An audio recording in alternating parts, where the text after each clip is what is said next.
Amigas y amigos, ya estamos en Café Social. Esta vez vamos a conversar con Brisa Bucardo, periodista misquita y defensora de derechos humanos. Buenas, Brisa, bienvenida a Café Social. Muchas gracias, Duyerlin. La verdad es que me siento muy contenta poder estar en este espacio, tomándonos un cafecito, que está muy bueno, por cierto, y por la oportunidad de poder compartir un poco desde la cosmovisión de nuestros pueblos. Por supuesto, para nosotros también es una alegría tenerte y poder seguir analizando cuál es la situación que están viviendo los pueblos indígenas de Nicaragua. Y por eso voy a comenzar preguntando, ¿ha cambiado la situación de los pueblos indígenas o ha empeorado esta situación de derechos humanos? Para poner así rápido en contexto, en Nicaragua los pueblos originarios desde hace casi 2 décadas estamos viviendo un grave conflicto de propiedad, donde nuestros territorios están siendo invadidos con violencia, producto de estos asesinatos, desplazamientos forzados y muchas situaciones, ¿no? En cuanto a materia de derechos humanos. Y lastimosamente actualmente esto ha empeorado. Se ve masivamente desde las denuncias locales, pero también las denuncias internacionales. Todo ha ido escalando, ¿no? La imposición de autoridades. Entonces, en los últimos años, Ujú. todo ha empeorado, porque sumado a esto está también la presencia de empresas y de poderes, ¿no? Antes por lo menos se maquillaba de que eran solo colonos, pero ahora abiertamente y cínicamente notamos que hay más de lo que nosotros imaginamos. O sea, poderes muy fuertes dentro de los territorios y un interés económico y de explotación de nuestros recursos. Sumado a esto, creo que otra de las cosas de las que casi no se habla, pero hay que hablarlo, es el tema de la contaminación ambiental. Porque hace por lo menos 15 años, aunque había invasión, 10 años, aunque había invasión, no estaba tan así. Y ahora las pocas comunidades que no están invadidas, tienen que desplazarse porque están en zonas rojas o muy vulnerables en cuanto a la invasión, a las inundaciones, al cambio climático, ¿no? Por ejemplo, las comunidades de Río Coco abajo, toda la contaminación de la invasión de Río Coco arriba recae en sus territorios aunque no hayan colonos y esto los está forzando al desplazamiento. Y en materia de derechos humanos, ni hablar, por lo menos cuando inició el tema de la invasión, la gente denunciaba con sus nombres o con sus voces, pero ahora ya ni eso, la gente ya no quiere hablar. ¿Cómo es esta dinámica, Brisa, de las personas invasoras entran al territorio y una vez que se instalan en el territorio, qué es lo que hacen? Vos decías contaminación, ¿de qué tipo? ¿Cómo es el comportamiento de estas personas que entran? Es interesante cómo entran. Te voy a contar la historia de mi comunidad. Polo Paiwas en 2015 fue una de las comunidades desplazadas totalmente, una de las primeras comunidades afectadas por los colonos. Yo me acuerdo que estaba bastante pequeña y de repente llega un momento donde llegaron dos tipos que eran no indígenas, mestizos, tampoco de la región. Conversaban con la gente, decían que ellos andaban trabajando en una mina ahí cerca, que se andaban ganando la vida. Se miraban sumamente humildes, pues, y la gente de la comunidad los trataba, los acompañaba, les daban comida, socializaron mucho, incluso la gente se encariñó de ellos en medio de la ingenuidad, lastimosamente. ¿Los acogieron? Sí, sí, la gente les daba de comer, incluso mucha gente a veces les lavaban la ropa, les ofrecían comida, o sea, el tema del servicio en las comunidades. Hasta que un tiempo, en octubre de ese año, apareció un grupo armado, eran como 70 hombres armados, entre ellos dos. O sea que significa que los tipos estaban entrando a ver la dinámica de las comunidades, cuántas personas habían, en qué momento iban a las parcelas, por ejemplo, a trabajar, quiénes trabajaban, si eran los hombres, las mujeres, y ellos trataron de socializar con todos porque querían ver si habían armas para cazar, pues, porque muchos indígenas a veces tienen armas que son súper viejas y las usan así en el bosque o para subsistir. Y cuando ellos aparecieron, la gente no entendía qué pasaba, o sea, incluso en el momento. Fue un proceso muy difícil. mi comunidad fue desplazada, se le dijo a la gente, váyanse, ya acá no les pertenece, y si vuelven los vamos a matar. La gente salió con lo que andaba, con la ropa que tenían puesta. Algunos pusieron resistencia y empezó la balacera. O sea, estaban armados hasta los dientes. Empezaron a disparar, algunos se tiraron al río, otros se cruzaron. eh, Algunos se trataron de enfrentar como al otro lado con armas, pero no se pudo. Llegó un momento donde había un comunitario, bueno, dos que no llegaron a tiempo de la parcela. O sea, comúnmente llegaban en la tarde, tipo 2, 3, pero ellos no sé qué se quedaron haciendo, ¿no? Como, y los interceptaron, los torturaron, a uno de ellos lo mataron, el otro pues quedó bastante herido y luego se desplazaron a una comunidad cerca, pues. La verdad es que hasta el sol de hoy, cuando he hablado con personas desplazadas, que en algún momento tal vez se fueron para Honduras o en el recorrido por los territorios, me topaba con mujeres, años después, la gente decía, o sea, nunca se solucionó nada. No hubo investigación del caso de parte de las autoridades. No, Las de personas hecho, que fueron asesinadas siguen impunes. impune, o sea, es más, no se habla del caso. O sea, si alguien habla de esa situación, te pasa lo que nos ha pasado, ¿no? En mi caso, pues el exilio, también con los medios de comunicación. Inicialmente trataban de ignorar la situación porque, claro, por lo menos en mi caso, era adolescente, bueno, tenía como 15 por ahí, pero empecé a denunciar a través de redes sociales. De hecho, la gente en la comunidad no hablaba español, solo entendían un poco, pues, y los que hablaban un poco de español salieron y trataron de denunciar, pero no había respuesta, o sea, y con el tiempo empezaron a llegar amenazas a quienes denunciaron el tema de la invasión, y en 2016, por ahí, ya empezó o sea, la represión fue más fuerte, de que no podías acceder a algunas cosas como ciudadano, o ya había una represión directa, de repente quienes denunciaban, pues ya se les estaba cortando todas las entradas por donde podías tener empleo. Hubo mucha gente que tuvo que irse a otros países porque ya no tenían empleo totalmente o no tenían alternativas, entonces entendimos que había un trasfondo político y con el tiempo fue escalando y creo que ya 2016, 17 hubo más muertes, luego asesinatos masivos por parte de los colonos y ya después no hubo freno de esto. Ahora, Brisa, los colonos llegan a la comunidad, obligan a la comunidad a exiliarse forzadamente. Ellos se instalan en la comunidad. ¿Qué hacen? ¿Qué dinámicas emprenden estos invasores?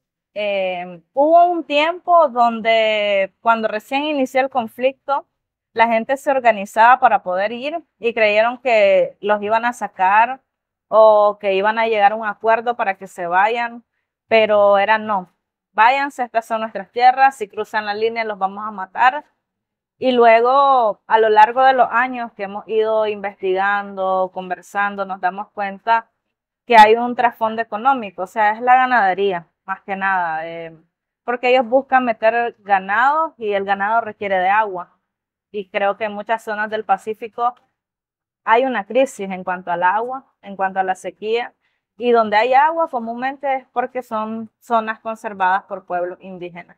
No podés saber como todo lo que hacen ahí dentro, porque todo está armado, vigilado, resguardado, pero sí se escuchan las motosierras día y noche, o sea, incluso en zonas más cercanas a la parte urbana, podés escuchar las motosierras, ¿no? Entonces, comúnmente se han tomado zonas donde habían minas de oro, donde habían bosques conservados, también han metido ganadería. Lo interesante de todo esto, lastimosamente, es que desde que entraron los colonos y desde que ha habido un saqueo masivo, han habido proyectos muy grandes en la región. Por ejemplo, el tema de la carretera. Los pueblos originarios pasamos años exigiendo, demandando condiciones dignas, pero fue hasta que se instalaron estas empresas, entraron los colonos, que se hicieron estos megaproyectos el puente, del majestuoso puente del Guaguaum, ¿no? Donde al final hubo una narrativa de que las comunidades son súper malagradecidas porque se hizo algo, pero la gente no está conforme, la gente no está contenta, porque la gente sabe qué significa la construcción de estas cosas. Entonces, otra de las cosas y señales muy evidentes dentro de esto es que las personas que comenzaron a denunciar, no solo públicamente, sino legalmente o con las autoridades, empezaron a ser blancos de persecución, de amenazas, hostigamiento, amenazas directas. Incluso, ¿cómo van a saber los colonos que llega un comunitario desde un territorio súper lejano a poner una denuncia? Y ya el colono que vive en la montaña sabe quién fue a la policía a interponer denuncia. Estas situaciones ponen en riesgo totalmente a la comunidad. Incluso hay muchas cosas que no salen a la luz por la seguridad de y los comunitarios, pero es un impacto muy fuerte, un trasfondo muy fuerte y Contanos cómo es la vivencia de este derecho a la libertad de expresión y el acceso a la información, tomando en cuenta este panorama tan difícil que vos nos has mencionado.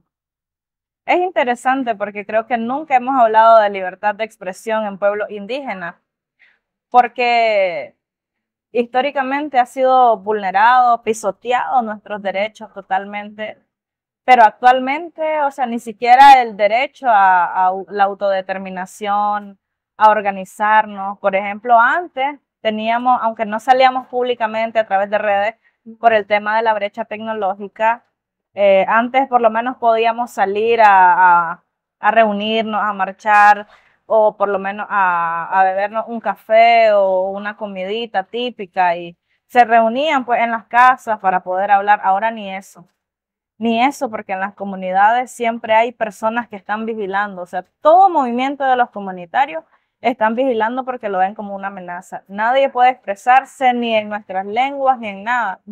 Creo que estamos viviendo una crisis, una emergencia en materia de derechos humanos, y ni hablar de la libertad de expresión. ¿Quién va a decir algo?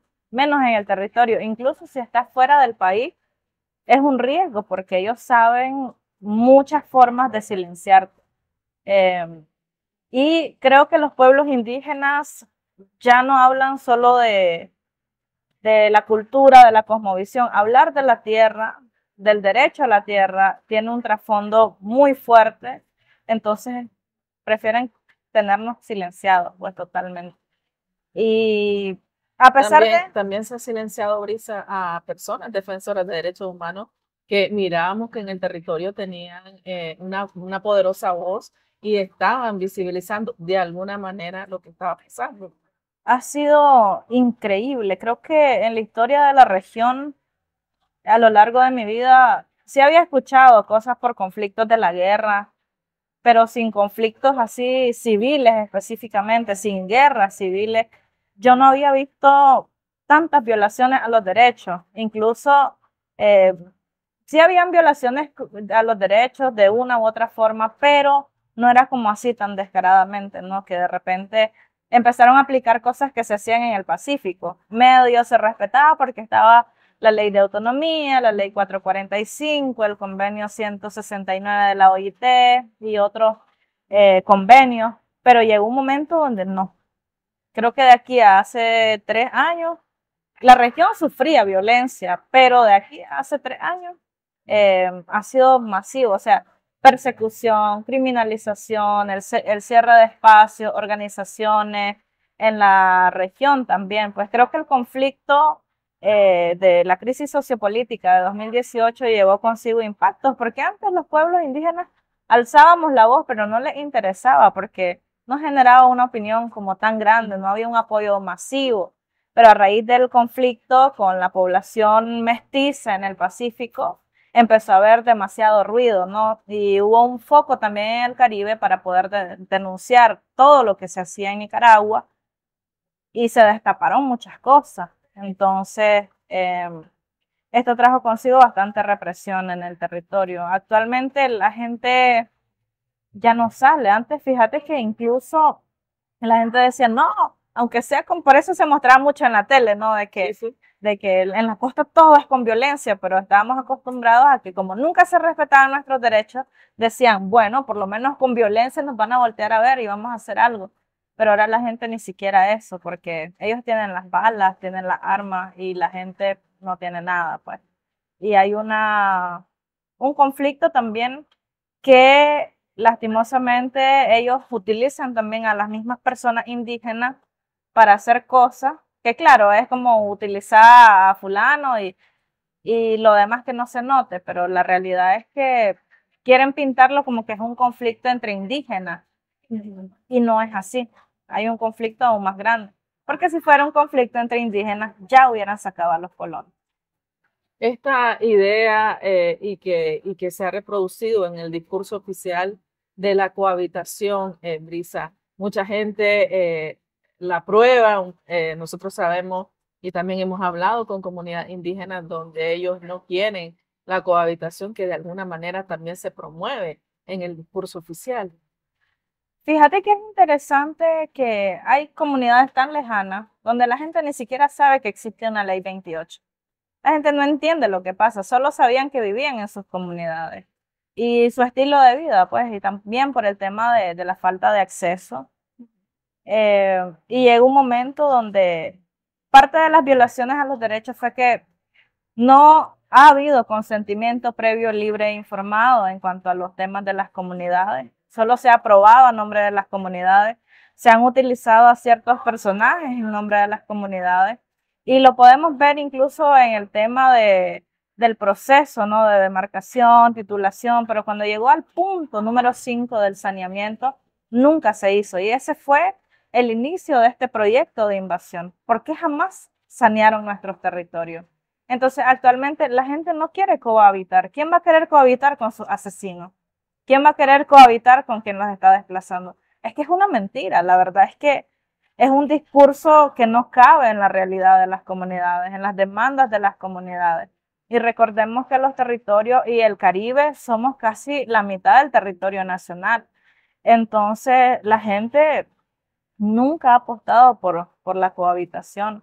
Que la narrativa nacional haya normalizado, que hayan entrado personas de formas no apropiadas, que eran terceros, quizás no colonos directamente, porque colonos les estamos llamando a quienes están entrando desde cierto punto hasta acá y con ciertos patrones, ¿no? Pero sí habían personas que entraron a los territorios, incluso ciertas empresas, y nunca se cuestionó de cómo entraron, qué hacen. Incluso el Estado tenía la responsabilidad de, si entraste sin saber, investigar cómo era el caso, ¿no? Para poner orden, pero nunca hubo orden y al final creo que el tema de que algunos indígenas tuvieron hijos con mestizos ha sido argumento para que se diga que tienen derechos sobre nuestros territorios, cuando la realidad es que la invasión es un conflicto totalmente diferente. Brisa, ¿cuáles siguen siendo esas demandas históricas que tienen los pueblos indígenas de Nicaragua? Lo primero que creo que queremos autonomía, autonomía real y que no nos utilicen solamente como para representar el folclore y la cultura de Nicaragua y ponernos a bailar en espacios públicos y políticos de estos son nuestros pueblos indígenas y afro. Lo segundo es el reconocimiento de nuestros derechos en cuanto a muchas materias, que podamos tomar decisiones, porque se ve a la población originaria como inferiores, como que no tenemos capacidad, como que nuestros saberes ancestrales no aportan a la producción. Y eso es lo otro, que con la extracción llevan el discurso de que ha habido progreso, pero los pueblos no hemos visto ese progreso, la verdad. Lo tercero, pero creo que también se remonta en como lo más importante para nosotros y nosotras, es el tema de la tierra. Para nosotros el territorio es lo más importante. Queremos que las comunidades estén en todos los procesos que tengan que ver con las decisiones de nuestras tierras. Incluso pues, apostar por el autogobierno, ya que no queremos imposición de autoridades, ya no queremos estas violencias y también que se puedan impulsar procesos internos, o sea, porque incluso desde la ley de autonomía todo lo que vino ha sido creado por personas de afuera, gente de afuera que cree que es lo conveniente. y que por llevar cosas en nuestras lenguas ya están siendo inclusivos, que ya nos están promoviendo en espacios, que ya tenemos restitución y no es así. Pero creo que en este punto, una de nuestras demandas principales es el saneamiento territorial y el proceso de reparación. Reparación porque, y la gente decía, no es solo sacar a los colonos y nuestras tierras y nuestro medio ambiente y esos árboles de añales que nuestros ancestros cuidaron, ¿cómo se repone? Porque quizás desde la cosmovisión externa esto sea diferente, pero para nosotros tiene un peso cultural y emocional y una conexión con nuestros ancestros. ¿Cómo repara el Estado y las personas detrás de esto? ¿Cómo se repara esto, no? Entonces, por ejemplo, una de las cosas principales que se dice, pobrecito, esta gente necesita un pedazo de tierra para vivir. ¿Dónde se van a ir? ¿Dónde los vamos a meter? Nosotros los indígenas no andamos invadiendo tierra ajena. Nosotros incluso en nuestros territorios respetamos la colectividad. No necesitamos tener nuestras cercas para decir, este es de fulano, este es mío, o un papel. Y creo que es parte de respetar nuestra cosmovisión. Nos vamos a otros lados a estudiar, a hacer esto, pero siempre respetamos la autonomía de todos los espacios y eso es lo que queremos también a nosotros y para nosotros. Brisa, ya para ir finalizando, quisiera preguntarte cómo podemos acuerpar estas demandas de los pueblos indígenas, cómo podemos acompañar, porque pareciera de que en el Pacífico hemos estado un poco adormecidos ante todo lo que ha vivido el Caribe, de alguna manera, ¿no? Yo siempre digo que también los medios de comunicación tenemos una deuda pendiente en cómo estamos contando el Caribe nicaragüense. Entonces, preguntarte. Fíjate que muy poca gente me pregunta eso porque siento que hay como dos Nicaragua. Una donde está la población mestiza y otra donde estamos los territorios. Siempre ha habido una brecha, ¿no? Una barrera y siento que no es solo el tema del idioma, sino que ha sido el tema del pensamiento colonial. Nos han criado con estos estereotipos, con estos mitos y muchas narrativas que discriminan y que se replican lastimosamente hasta de los medios de comunicación. Y parte de saldar esta deuda histórica es primero poder entender el contexto, poder investigar, tomarnos la tarea de por lo menos diferenciar entre el norte y el sur, también las comunidades, los conflictos que hay y poder alzar la voz, poder incluir personas en los espacios. Y creo que no es solamente hablar de temas indígenas, si hablamos de manera general, creo que tiene que haber estrategias de inclusión. Por ejemplo, incluso desde el exilio se puede incluir personas en espacios, porque las organizaciones no tienen como una persona indígena, una persona afro o alguien que los pueda guiar en temas de pueblo originario. También creo que es súper importante que en todo proceso, análisis que se haga, incluir el tema de las comunidades indígenas originarias y de las poblaciones afrodescendientes y poder abordar con responsabilidad desde los medios de comunicación, porque muchas veces he visto cosas en medios y son públicas, pero más bien no nos benefician, o sea, se replican más mitos, más estereotipos. Por ejemplo, el tema de las mujeres en las comunidades a veces no se diferencia, ¿no? Porque se habla desde el enfoque indígena, pero no desde el enfoque de la mujer indígena, desde esta interseccionalidad. Y esto es súper importante, saber de qué forma podés incluir a las personas y consultarlo, pues, no es lo que vos creas, sino que consultar y ver cómo la gente se siente cómoda en estos espacios, en estos procesos. Y bueno, finalmente creo que apostar por el discurso de que queremos una Nicaragua diferente también es no dejar estos temas como para que después que todo cambie, ver si abordamos los temas indígenas, sino que tiene que ser un proceso inclusivo donde vayamos impulsando cosas y haciendo cosas desde la diversidad en nuestros territorios y en el país. Muchas gracias, Brisa, por la plática. Seguramente vamos a volver a tomarnos un cafecito para seguir profundizando sobre lo que están viviendo los pueblos indígenas tanto en el exilio como dentro de Nicaragua. Gracias. Yo agradezco la verdad mucho a Onda Local por la responsabilidad que han tenido en los territorios desde antes de mi exilio, pues que siempre nos han estado acompañando y se han tomado estos temas con demasiada responsabilidad y por supuesto por invitarme y espero no ser la única, sino que puedan haber otras personas del territorio que puedan compartir en este espacio. Así que nos vemos en el próximo episodio de Café Social.